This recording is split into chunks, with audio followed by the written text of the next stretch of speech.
Welcome to Conversations with Cox and Kielseth, and to be more specific, that is filmmaker Alex Cox and myself, film curator Pablo Kielseth.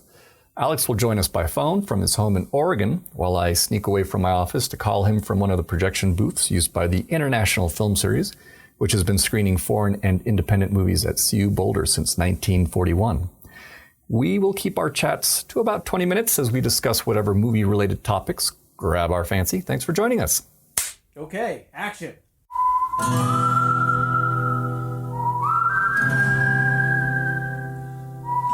Alex. Hey. All right, we're connected again. Yes, we are. How are you? Good. And although we did talk a little bit last week about Kirk Douglas since he passed away, there were some technical difficulties, and we're going to actually redress those and discuss them Say again. everything we said last week again, only better.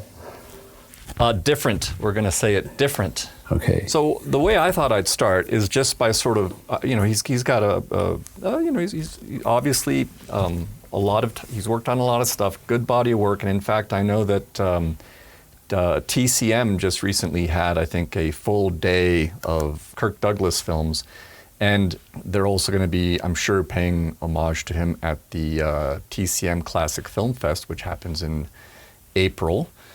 In fact, it's going to be with Spartacus. It's having its 60th anniversary, and they're doing a 70 millimeter print from a 4K restoration by Universal Pictures. But I was thinking about the films that if I were to highlight them, if I were as a curator to say to a random person who wanted to dive into Kirk Douglas's career, I would start, I think, with Ace in the Hole. Oh yes, Billy Wilder. Yes, that's a wonderful 1952. Film. And then go from there to 20,000 Leagues Under the Sea by Richard Fleischer, 1954. And I don't remember that so well. Does he play Captain Nemo? I'm trying to remember.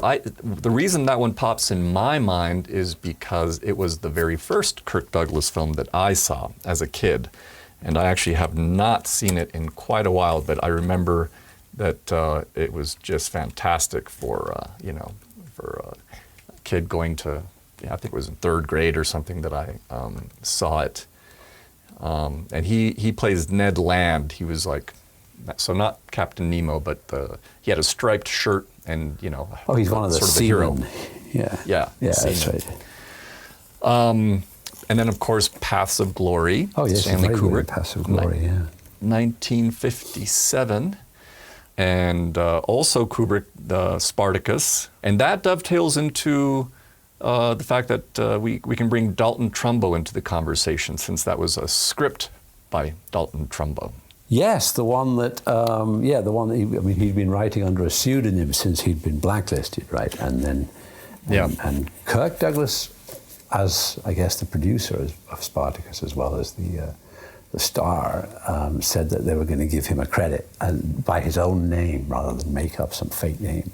Well, he worked with Dalton Trumbo again in Loneliner The Brave by David Miller. Indeed he did, which is a very, very, very good modern Western. I think it was made in 62 or 63, 62. And it's just it's a very, very impressive film. Now, your and my former colleague Jim Palmer is a big fan of Loneliner The Brave, and I think he's coming back to the IFS, isn't he, this season, to talk about another film. He is. He's going to be introducing Mr. Klein, which we screened this Sunday at 2 p.m. Excellent. Yes. So anyone who loves Joseph Losey should come to the International Film Series to catch that on the big screen with a proper intro by Jim Palmer.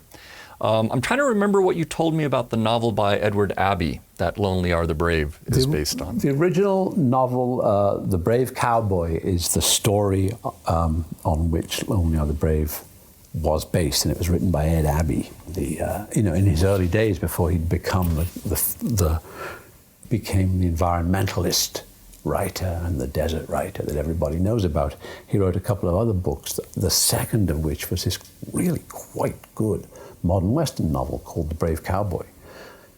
And Douglas picked it up, optioned it, gave it to Trumbo to do the first draft and the second draft, third draft of the screenplay, and also hired David Miller as the director. And one of the questions I wanted to ask him when we were pursuing him in his late 90s, Jim Palmer and I wanted to ask him a couple of questions about the film. I wanted to ask him, did he ever meet Ed Abbey?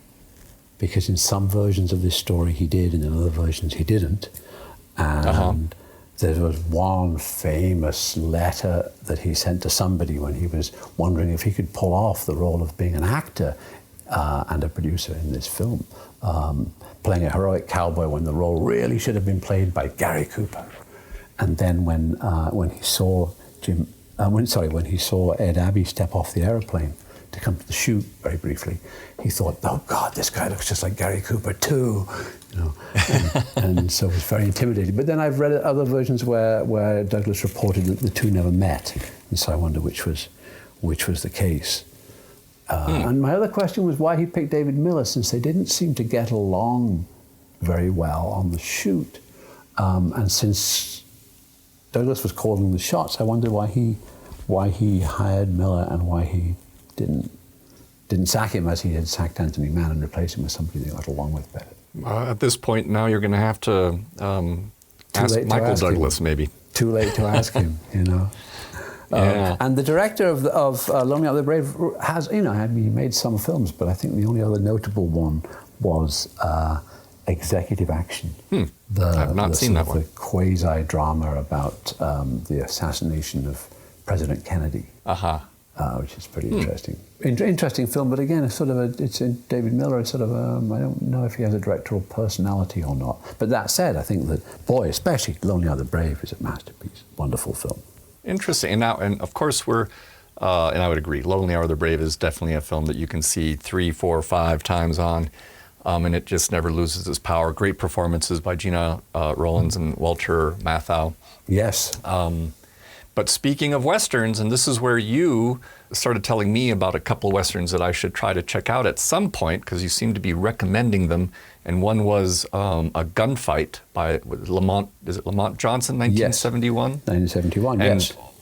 And with Johnny Cash. With Johnny Cash and our man Kirk Douglas. Because it's interesting, because normally he was a big 20th century movie star, and yet he could play a good guy or a bad guy. He wasn't limited to only doing one or the other. And so in this case, he plays a very ambivalent character. I think he's a former lawman, but also a bit of a hired gun who's fetched up in this hot town on the edge of the border and is living next to a sawmill. And maybe he even works in the sawmill, and he's kind of going crazy and the noise is really bad, And then into town rides Johnny Cash, the man in black, another famous gunfighter. And everybody goes, "Oh, they're going to shoot it out, they're going to shoot it out, look out, get off the streets," But they're not going to shoot it out. They've just met each other. They just, they have no animosity or reason to fight. And then they realize that if they go across the border into the bull ring in Mexico, they can sell tickets to a real gunfight. And since they're both broke and at the end of their tether, they decide to do this. And do they bring in a big crowd? Is there They attract a big crowd. They attract a number of Mexicans, and a lot of people from the U.S. come across the border to watch the gunfight, And it's a big deal, and they sell ice creams and there's, fireworks and then they have a gunfight. And it's very good the way it's resolved. The way the story is constructed, or the script and the resolution of the film. It's very good. And Johnny Cash delivers the goods as an actor? Yes, he's just fine. He's just fine because he's playing this kind of, guy who doesn't speak very much and he's kind of withdrawn, kind of, seen too many terrible things, He's just really good. And Kirk Douglas is Kirk Douglas, come on. And then you also touched a little bit on another Western, which this time was also directed by Kirk Douglas in 1975. That's Posse with Bruce Dern. Yeah, and that's really worth seeing too, because it's a political Western made, I think, in the last year of Nixon's, or one of the last years of the Nixon presidency. and the last year of the Vietnam War, when people were very cynical about those who held established office and authority. And so Kirk Douglas plays this real by-the-books, hard case, take no prisoners sheriff, you know. Kind of like a more active version of Arpaio in Arizona, you know, who leads posses out, gets his own man, brings him back, throws him in the slammer. And so he goes up against Bruce Dern, who's like a no-account, really bad guy, villain, you know.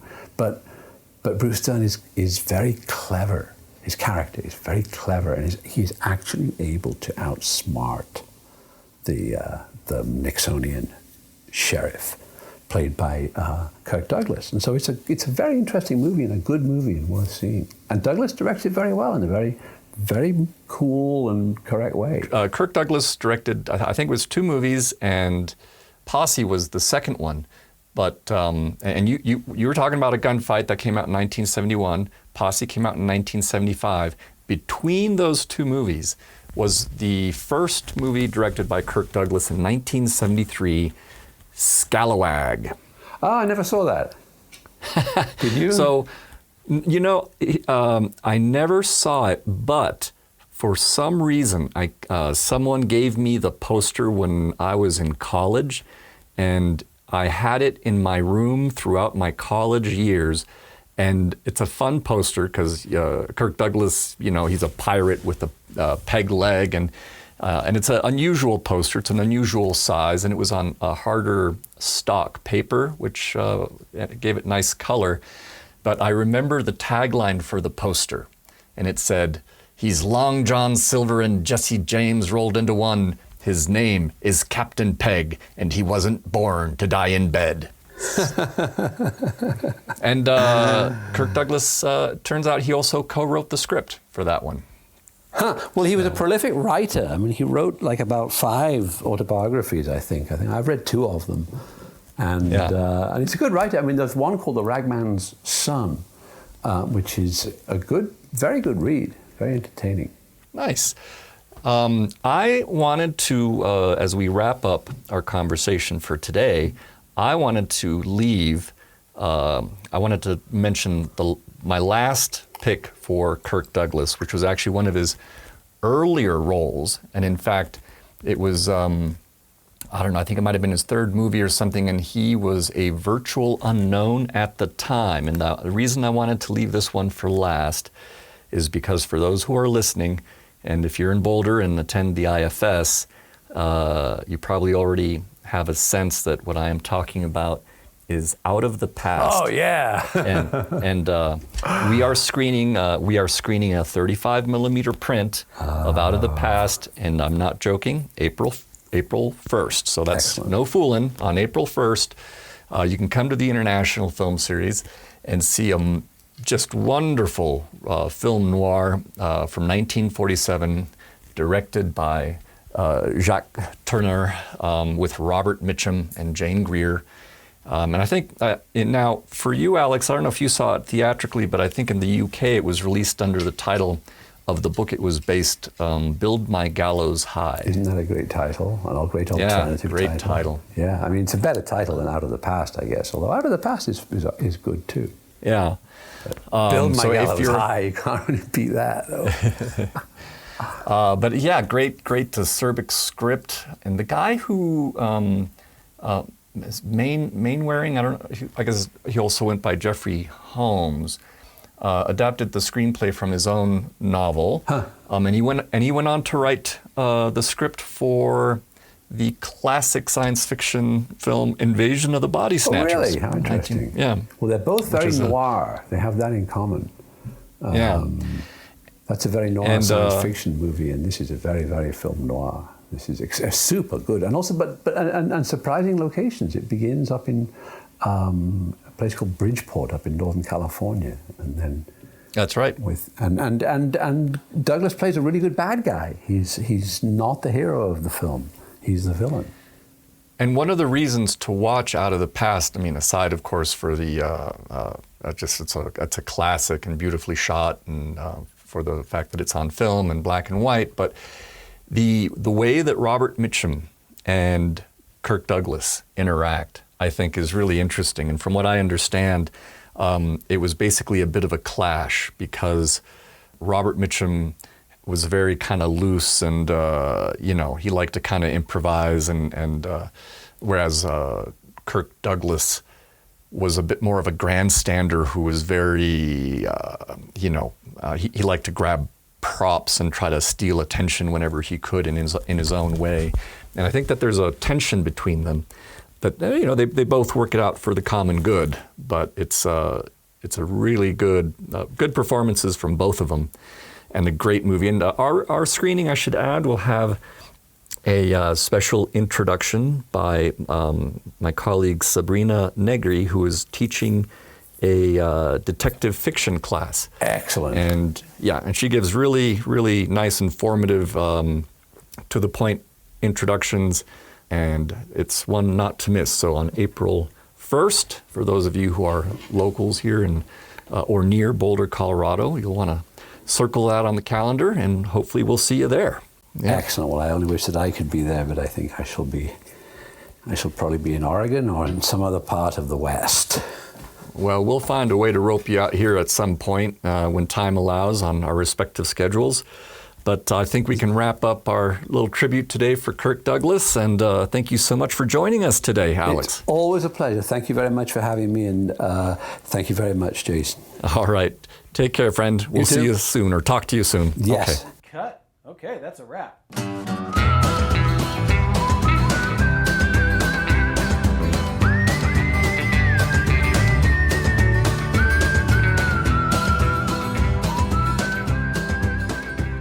Thanks again for joining Alex Cox and myself today. I'd like to thank Jason Phelps for handling the audio and Ted Thacker for letting us use the intro to his song, The Ballad of Slim Cessna, for the musical cues that bookend these conversations. Don't forget to go out there and watch movies in a larger-than-home venue. It's what brings us all together to see movies the way they were meant to be seen, on the big screen as we sit next to strangers, neighbors, and friends.